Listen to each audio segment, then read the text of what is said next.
நான் இன்றைக்கி மைசூர் மசாலா தோசை எப்படி பண்ணுறதுன்னு சொல்லி தர போனால் வாங்க வீடியோக்குள்ளே போகலாம். அதாவது தோசை மாவு நான் ஆல்ரெடி அரைச்சி வச்சுருக்கேங்க. அதாவது ஒரு கிளாஸ் இட்லி அரிசி, ஒரு கிளாஸ் வந்து பச்சை அரிசி, ரெண்டுத்தையும் வந்து 1:1 அப்படிங்கிற ரேஷியோவில் போட்டு உளுந்து ஒரு அரை கிளாஸ் போட்டு ஒரு 2 to 3 hours ஊற வச்சு நல்லா மிக்சியில் நைஸாக அரைச்சி வச்சுருக்காங்க. வேணும்னா அதில் கொஞ்சோண்டு ஒரு அரை டீஸ்பூன் வெந்தயம் போட்டுக்கலாம். அது மாவு நல்லா ஃபெர்மெண்ட் ஆகிடுச்சு. இப்போ வந்து நம்ம ஸ்டஃபிங்கும் சைட் டிஷ் எப்படி பண்ணுறதுங்கிறத மட்டும் பார்க்கலாம். 1/4 கிலோ உருளைக்கிழங்கு வந்து வேக வச்சு எடுத்து வச்சுருக்கேங்க. நான் அதை மசிச்சு வச்சுருக்கேன். அப்புறம் ஒரு பெரிய வெங்காயத்தை கட் பண்ணி வச்சுருக்கேன். அப்புறம் வந்து 2 பச்சை மிளகா கட் பண்ணி வச்சுருக்கேன். அப்புறம் ஒரு துண்டு இஞ்சியை துருவி வச்சுருக்கேன். கொத்தமல்லி கொஞ்சம், அப்புறம் வந்து இந்த பட்டர் வந்து கொஞ்சம் எடுத்து வச்சுருக்கேன். தாளிக்க வந்து கடுகு, உளுத்தம்பருப்பு, அப்புறம் வந்து சட்னிக்கு வந்து கொஞ்சோண்டு தேங்காய் வந்து ஒரு அரை மூடியில் வந்து ஒரு 3/4 எடுத்துருக்கேன். கொஞ்சம் பொட்டுக்கடலை, பூண்டு 2 பல், ஒரு பச்சை மிளகா வந்து 1 வேணும்னா போட்டுக்கலாம், பெருசாக இருந்தால். இல்லை சின்னதுனா 2 போட்டுக்கலாம். கொஞ்சம் கொத்தமல்லிங்க, டேஸ்ட்டுக்கு வந்து கொஞ்சம் உப்பு, தேவையான அளவு உப்பு நம்மளுக்கு எண்ணெய், இந்த 2 டிஷ்ஷுக்குமே. அப்புறம் வந்து இந்த இட்லி பொடி இருக்குது இல்லைங்களா, நம்ம சாப்பிடுவோம்ல தொட்டு, அது கொஞ்சம் எடுத்துருக்கேங்க. எப்படி செய்யறதுன்னு பார்க்கலாங்க.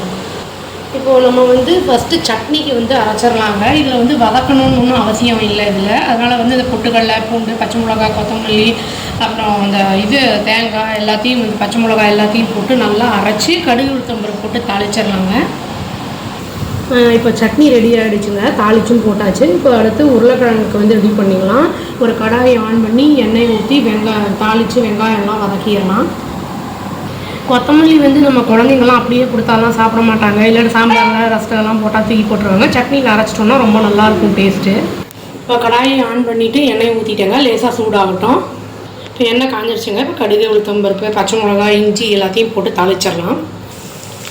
இஞ்சி வந்து ரொம்ப நல்லதுங்க, பித்தத்துக்குலாம் நல்லது. வதங்கிடுச்சுங்க. இப்போ வெங்காயத்தை போட்டு கொஞ்சம் நல்லா வதக்கிடலாம். இப்போது வதங்கிடுச்சுங்க. இதில் வந்து கொஞ்சம் மஞ்சள்தூள் போட்டு உருளைக்கிழங்கையும் போட்டுடலாம். இதெல்லாம் ரொம்ப போட வேண்டாம் மஞ்சள்தூள், சொல்ல மறந்துட்டேன் மஞ்சள்தூளை. ரொம்ப தண்ணியெலாம் போடக்கூடாதுங்க. ஏன்னா தண்ணி ஊற்றோம்னா தோசையில் போடும்போது உங்களுக்கு அது வந்து ஒரு மாதிரி பிஞ்சு போயிடும்.